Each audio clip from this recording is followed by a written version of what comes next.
오늘 하나님께서 저와 여러분에게 주시는 하나님의 말씀은 느헤미야 13장 15절에서 22절 말씀으로 삶의 방향을 바꾸어라 하십니다. 삶의 방향을 바꾸어라 하십니다. 이러한 제목으로 하나님의 말씀을 선포하겠습니다. 이 말씀이 선포될 때 말씀을 듣는 여러분들에게 성령님이 임하심으로 삶의 방향이 죄의 방향에서 세상의 방향에서 구원의 방향으로 하나님을 향한 방향으로 바뀌어지는 역사가 일어나기를 소망합니다. 주전 587년경에 바벨론에 의해 멸망당한 유다는 많은 사람들이 바벨론의 포로로 끌려가게 됩니다.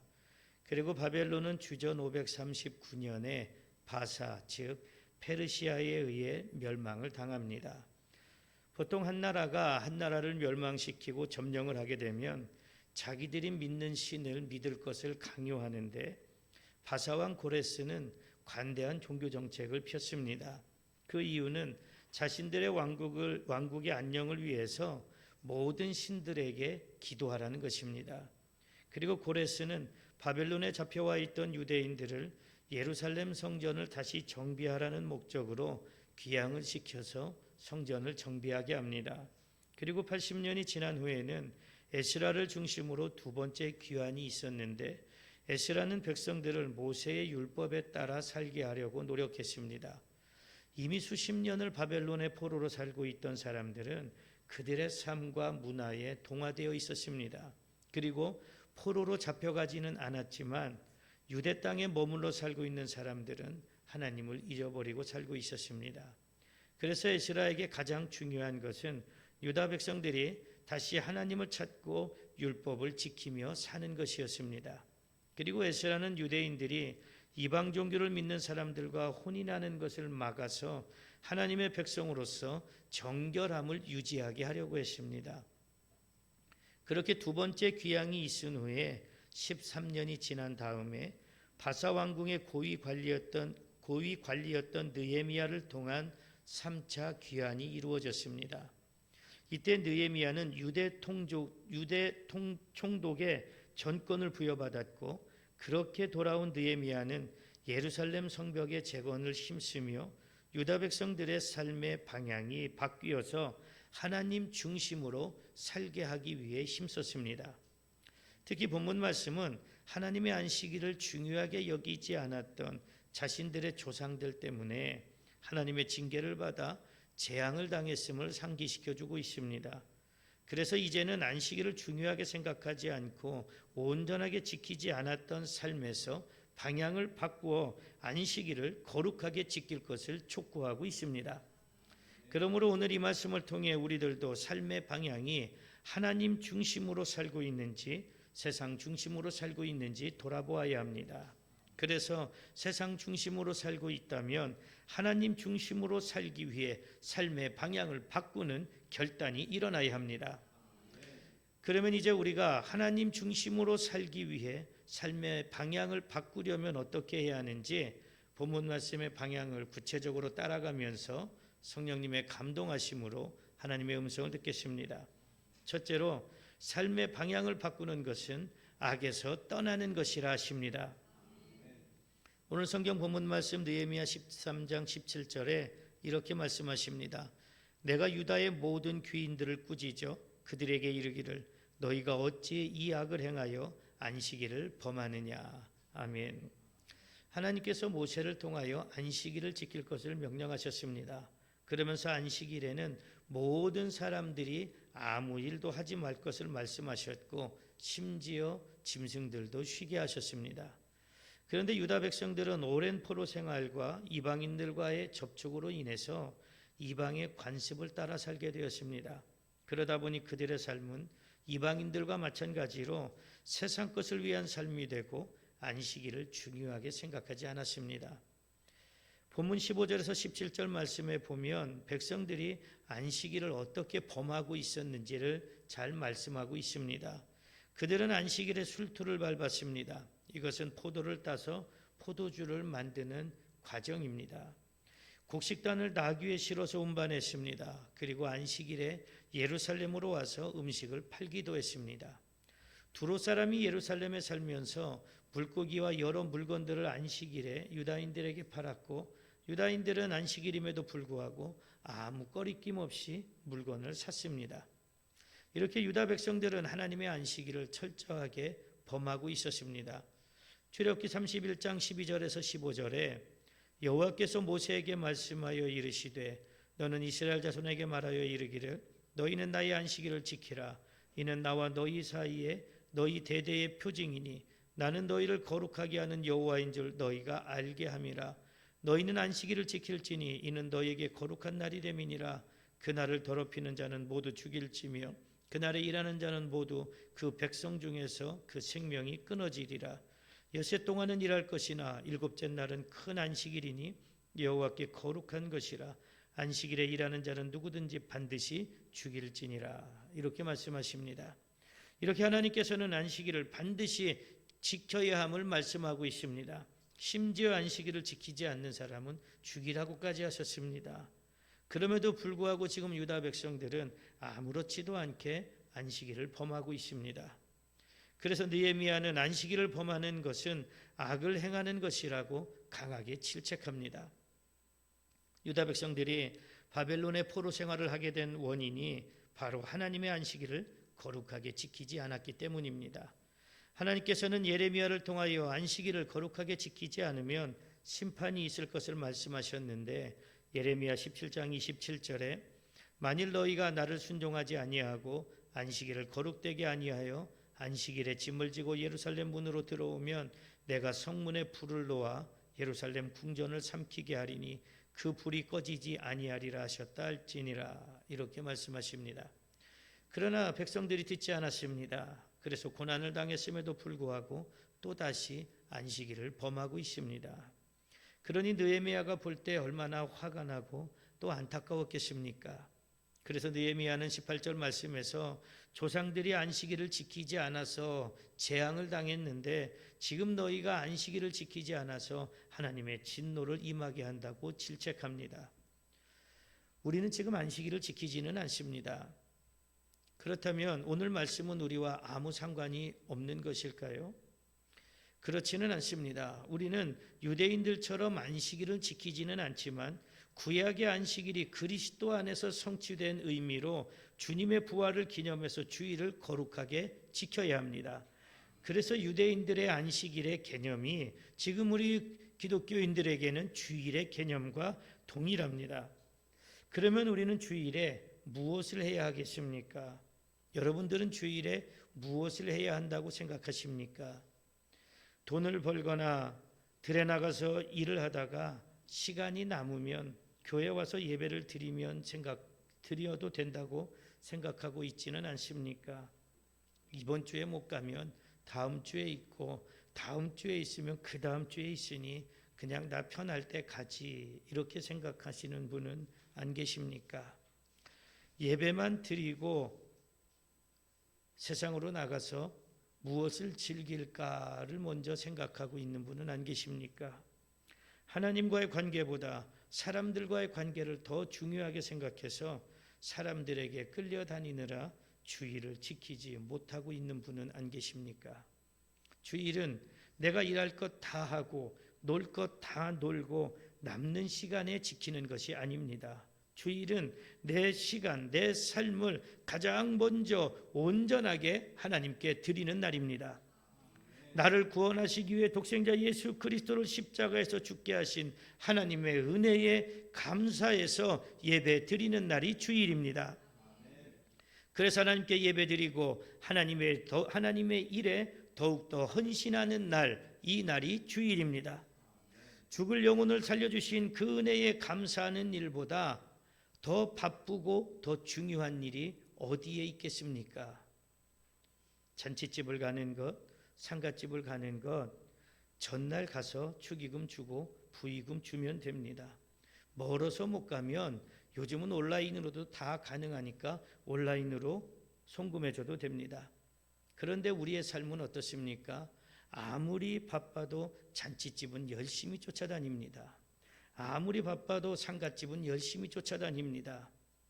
돈을 버는 곳, 놀러 가는 곳이라면 세상 마다하지 않고 열심히 쫓아다닙니다. 그러나 주일은 바빠서 못 지키겠다고 합니다. 그러면서 어떤 분들은 전도 나가보면 선심 쓰듯이 내가 지금은 바쁘니까요. 바쁜 거 정리가 되면 한번 가볼게요. 내가 지금은 젊어서 자녀들도 키우고 할 일이 많으니까 자녀들 다 크고 좀 나이 먹으면 그때나 한번 가볼게요. 그러면서 선심 쓰듯이 말하는 사람들도 있습니다. 왜 이런 삶을 살고 있을까요? 왜 이런 생각을 하게 될까요? 이미 삶의 방향이 세상으로 향해져 있기 때문에 그렇습니다. 그런데 그 삶의 방향이 잘못됐다는 것을 깨닫지 못합니다. 이게 더 큰 문제입니다. 잘못됐다는 걸 알면 돌아오는데 알지 못하니까 돌아오지 못합니다. 물론 알면서도 돌아오지 않는 사람도 있습니다. 세상의 방향은 결국 심판이고 죽음인데 그것이 사는 방향이라고 착각합니다. 그래도 괜찮다고 생각합니다. 왜 그럴까요? 왜 이렇게 주의를 범하면서 온전한 신앙의 삶을 살지 않으면서도 괜찮다고 그렇게 생각하게 될까요? 요즘 유튜브나 이런 인터넷 방송들을 보면 왜곡된 신앙을 전달하는 방송들이 많습니다. 그래서 우리는 유튜브나 인터넷 방송을 잘 분별할 수 있어야 합니다. 거기서 알려주는 지식들이 다 옳지는 않습니다. 이단들도 교묘하게 속여서 자기들의 이단 사상을 주입합니다. 주의를 성수하는 것, 온전한 11조와 봉헌을 드리는 것, 주님의 몸된 교회를 위해 헌신과 봉사하는 것, 이런 것들 부정적으로 이야기합니다. 그렇게 하지 않아도 된다고 합니다. 교회 건물이 필요 없다고 합니다.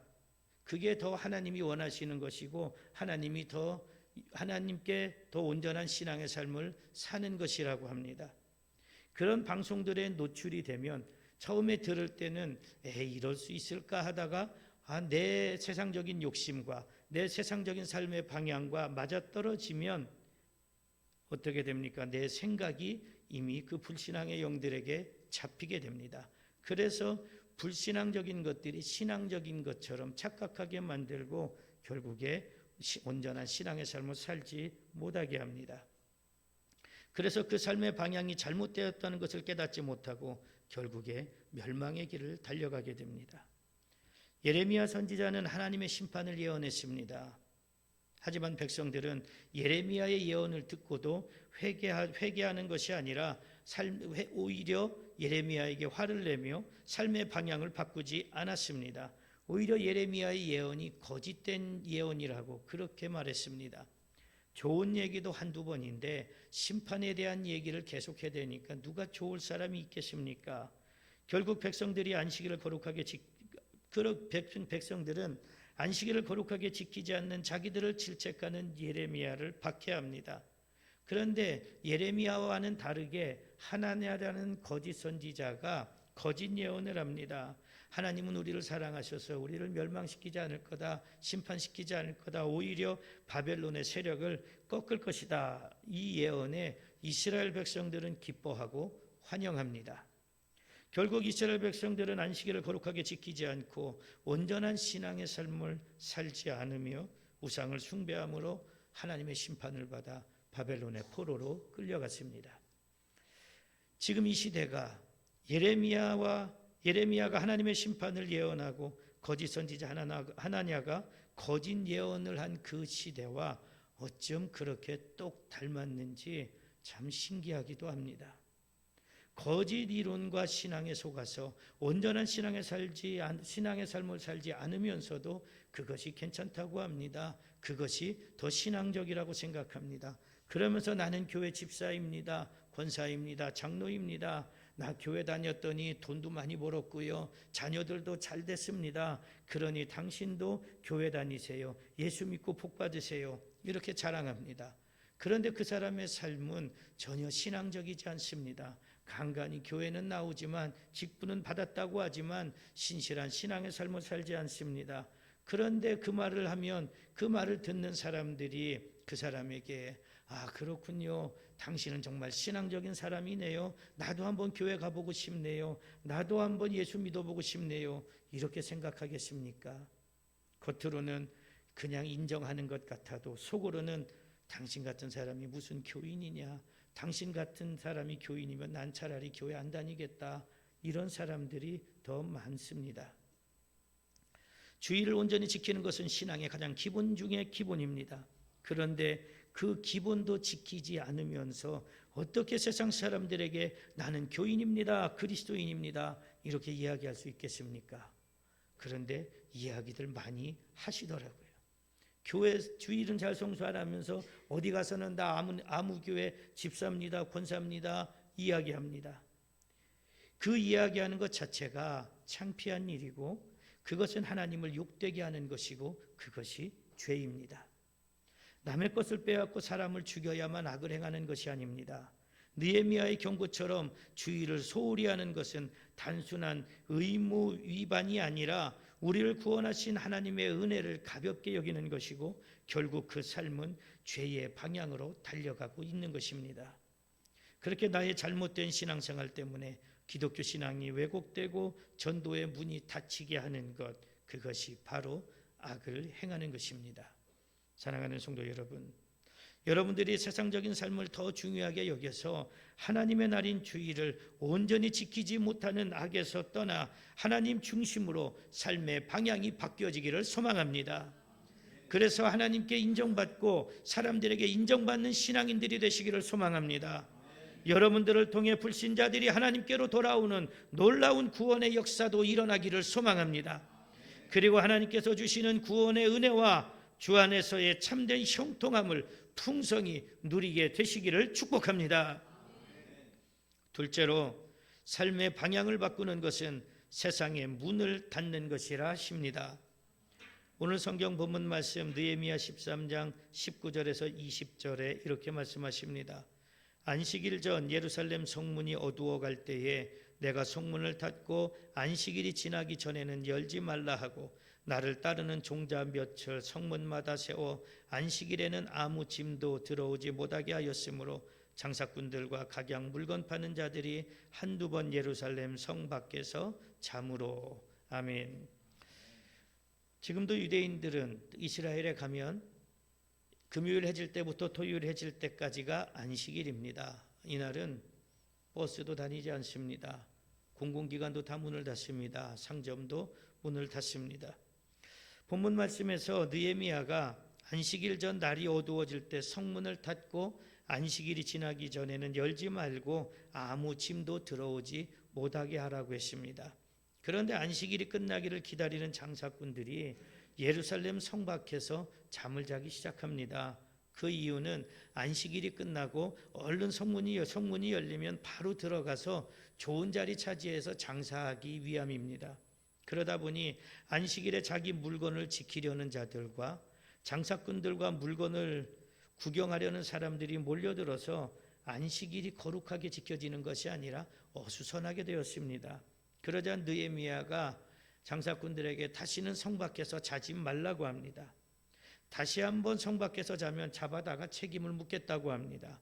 그러자 이후부터는 성 밖에서 자는 사람이 없었다고 합니다. 어떻게 생각해 보면 그렇게까지 야박하게 할 필요가 있을까? 이런 생각이 들기도 합니다. 아니 장사꾼들이 안식일날 성에 못 들어오니까 성 밖에서 잘 수 있지. 그리고 내일 장사를 해야 되니까 물건을 펴놓고 사람들에게 보여줄 수 있지. 그렇게 생각할 수 있을 겁니다. 성 밖에서 장사꾼들이 잠을 자거나 말거나 성 안에 있는 사람들은 안식일을 지키면 되지. 뭘 그렇게까지 하나 이렇게 생각할 수도 있을 겁니다. 그런데 사람의 생각은 눈으로 보면 생각되어지게 됩니다. 그리고 마음이 움직이게 됩니다. 지금은 전쟁 때문에 아마 하지 못할 것 같은데 금요일 해질 때부터 토요일 해질 때까지가 안식일입니다. 상점도 다 문을 닫습니다. 그런데 토요일 해가지고 안식일이 끝나면 예루살렘의 벤 예후다 거리라고 하는 최고 번화가에 사람들이 몰려듭니다. 거기는 약간 경사져서 비탈지인데 거기에 평평한 곳에 한국인 선교사님들, 한국인 교인들 그리고 유학생들이 모여서 한 20-30여 명이 모여서 매 안식일이 끝나면 그날 거기서 거리 찬양을 합니다. 기타를 치고 키보드를 치고 여러 가지 악기를 다루면서 거리 찬양을 합니다. 물론 유대인들이나 외국인들은 그 찬양이 뭔지 한국말로 하니까 다 알아듣지는 못하겠죠. 그러나 그 멜로디가 흥겨우니까 거기서 춤을 추는 사람도 있고요. 잘 따라 부르지는 못하지만 따라 부르는 사람도 있고 기차놀이를 하는 사람도 있습니다. 흥겨운, 우리식으로 하면 흥겨운 잔치판이 벌어집니다. 저도 거기서 몇 번 참석을 해본 경우 있는데 은혜가 되기도 하고요. 그리고 어떤 사람들이, 유대인들이 물어봅니다. 이게 뭐 하는 거냐? 우리는 그리스도인들인데, 기독교인들인데 하나님을 찬양하는 거다. 그러면서 복음을 전하기도 하고, 또 어떤 이들은 외국에서 온 관광객인데 내가 그전에는 교회를 다녔었는데 지금은 안 다니고 있다. 그래 내가 다시 내 나라로 돌아가면 다시 교회를 가야 되겠다. 이렇게 이야기하는 사람도 있습니다. 왜 유대인들이 안식일이 끝나면 거리로 몰려 나올까요? 그들이 거리로 몰려 나오는 이유는 안식일을 하나님 안에서 온전하게 거룩하게 지키고 승리의 기쁨을 누리기 위해 거리로 뛰쳐나오는 것입니다. 그런데 그것이 주가 되면, 거리 찬양이 흥겹고 즐거운 것이 내 주가 되고 목적이 되면 안식일을 거룩하게 지킬 수가 없습니다. 안식일을 지키려고 해도, 회당에 가서 말씀을 들으려고 해도 빨리 끝나서 벳예후다 거리에 가서 저 한국 사람들이 찬양할 때 뭔지는 모르겠지만 노래 부르는데 거기서 흥겹게 춤도 추고 또 커피도 한 잔 마시고 음식도 먹고 놀아야지라는 생각이 더 앞선다면 안식일을 거룩하게 지킬 수가 없습니다. 그렇듯이 성 밖에서 장사꾼들이 물건을 쭉 늘어놓고 이스라엘 백성들에게 어떤 물건이 있는지 보여주고 있으면 그 이스라엘 백성들이, 유다인들이 마음이 어떻겠습니까? 안식일에 나 이거 빨리 끝나면 얼른 가가지고 내가 저 찜해둔 물건 사야지, 이런 마음에 온전하게 안식일을 지킬 수가 없을 겁니다. 그래서 느헤미야가 장사꾼들을 오지 못하게 하는 겁니다. 이렇게 사람의 마음은 작은 유혹거리라도 생기면 그것에 마음을 빼앗겨 버리게 됩니다. 그래서 안식일을 거룩하게 지키려고 해도 성 밖에서 장사꾼들이 가지고 있는 물건 때문에 거룩해질 수가 없습니다. 오늘 여러분들이 예배드리러 교회로 오실 때 어떤 마음으로 오셨습니까?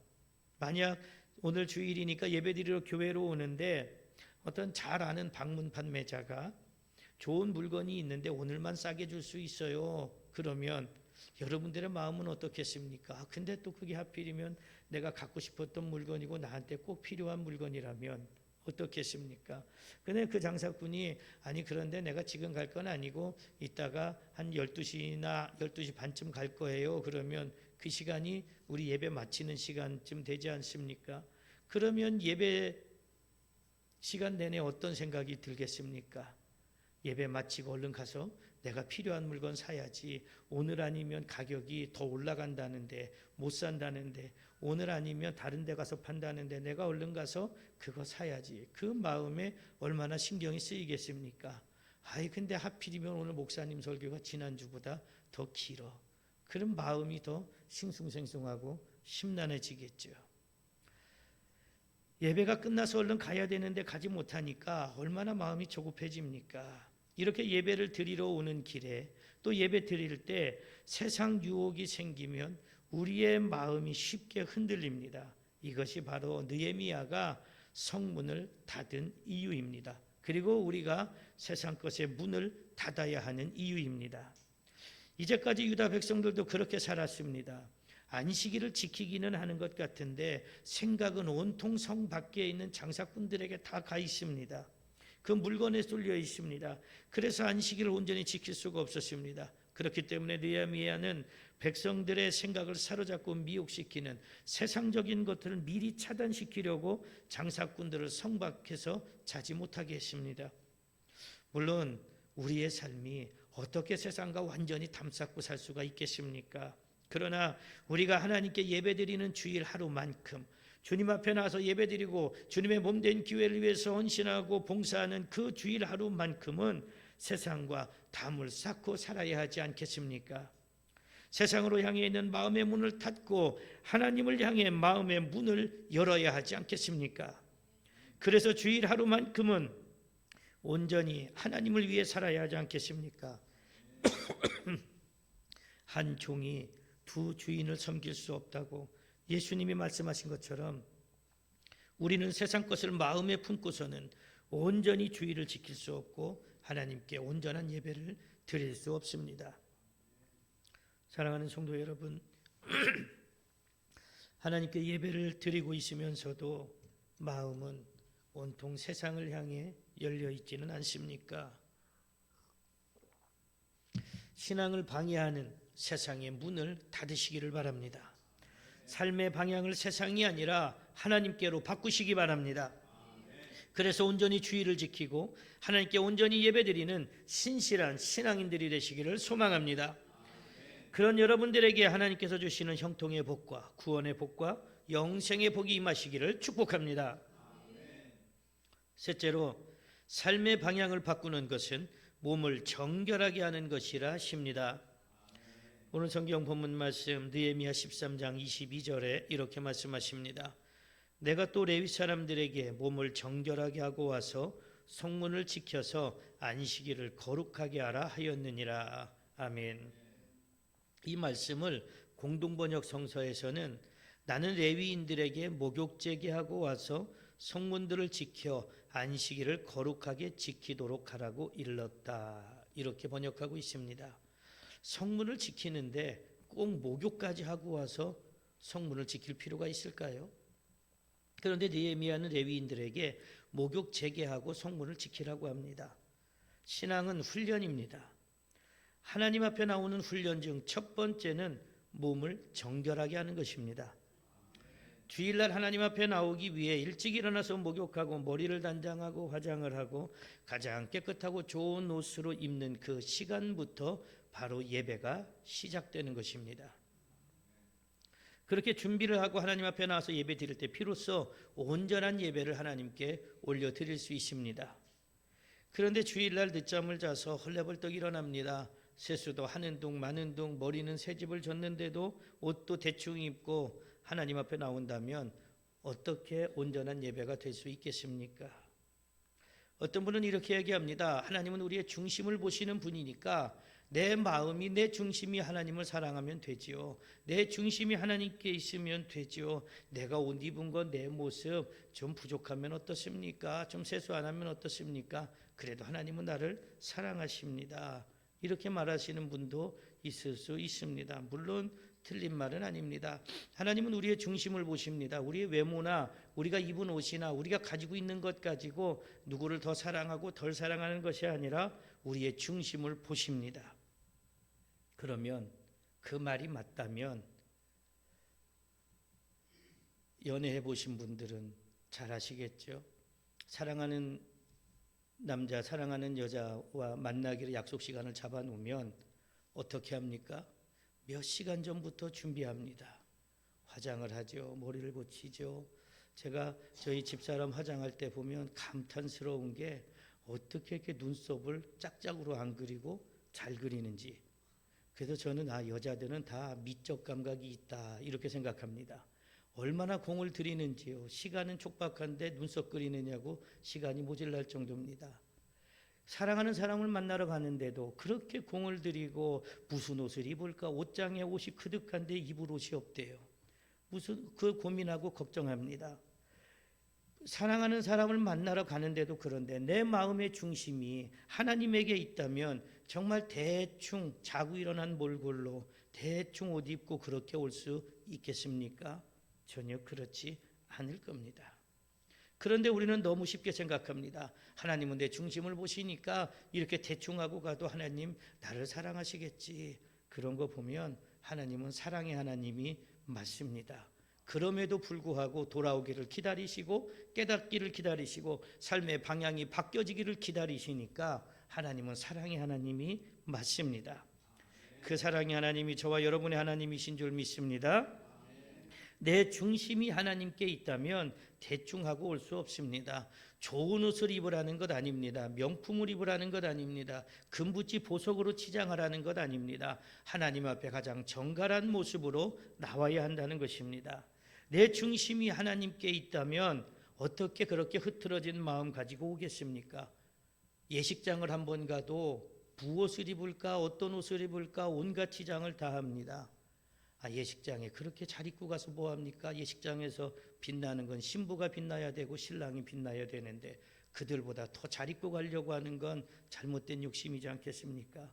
그런데 하나님 앞에 내 모습을 보일 때는 그렇게 생각하지 않습니다.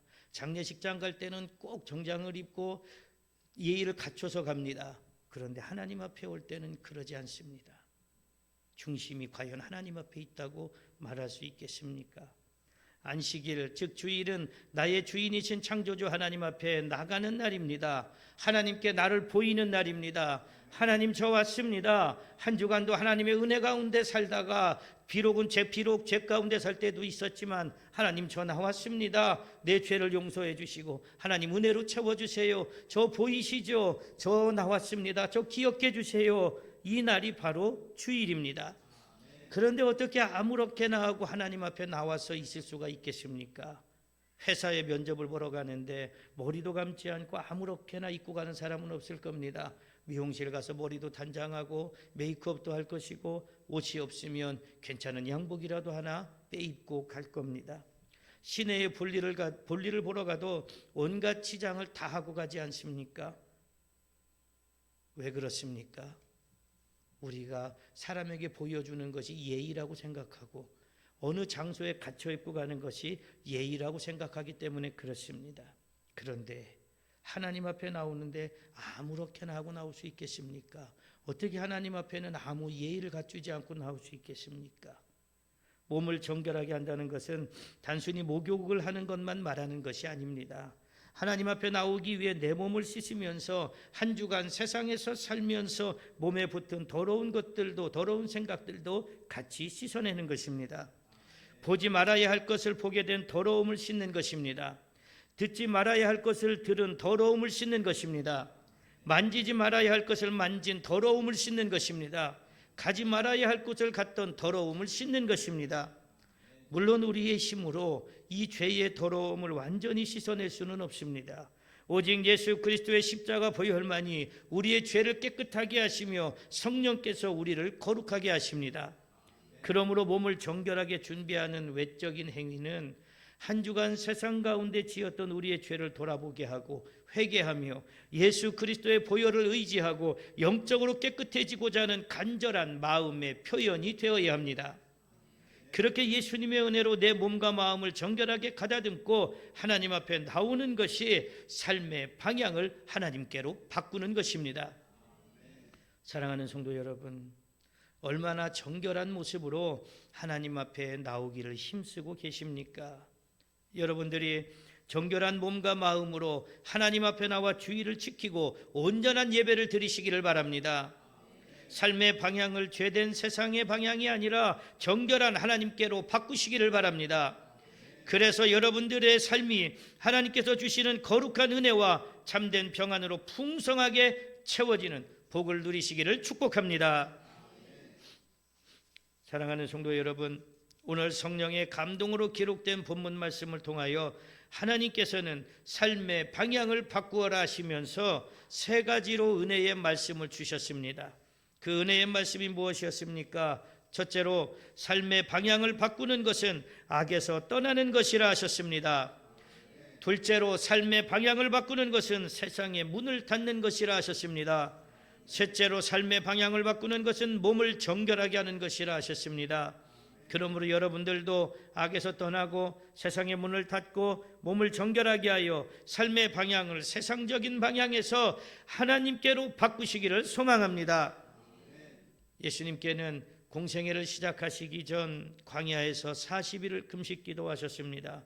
그리고 마귀에게 시험을 당하셨습니다. 그러나 예수님께서는 돌덩이를 떡으로 만들어 먹으라는 마귀의 시험을 이기심으로 육신의 탐심을 물리치셨습니다.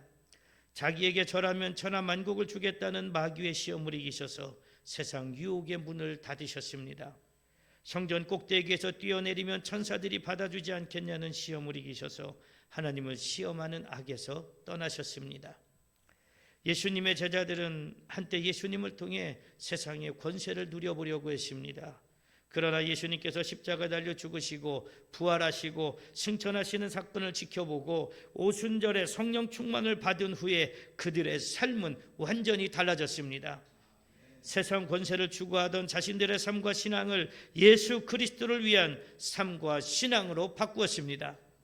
그래서 세상의 문을 닫고 성령으로 정결해져 땅끝까지 예수 그리스도의 복음을 전하는 증인의 삶을 살았습니다. 사람들이 볼 때 그것보다 비참한 삶이 없었습니다. 그것보다 고난의 삶이 없었습니다. 그러나 하나님께서 보실 때는 세상 무엇보다도 아름답고 영광된 삶이었습니다. 그래서 지금은 하나님과 예수 그리스도와 함께 하나님의 나라에서 영원한 안식을 누리고 있습니다. 여러분들도 예수님처럼, 그리고 예수님의 제자들처럼 악에서 떠나고 세상의 문을 닫고 몸을 정결하게 하여 삶의 방향을 하나님께로 바꾸시기를 바랍니다. 그런 여러분들이 가는 곳마다 예수 그리스도의 복음이 전해지고 하나님의 나라가 확장되어지는 놀라운 역사가 일어나기를 소망합니다. 그래서 여러분들이 하나님께서 주시는 형통의 복과 영생의 복을 받아 누리는 복된 성도들이 되시기를 간절히 축복합니다. 기도하겠습니다.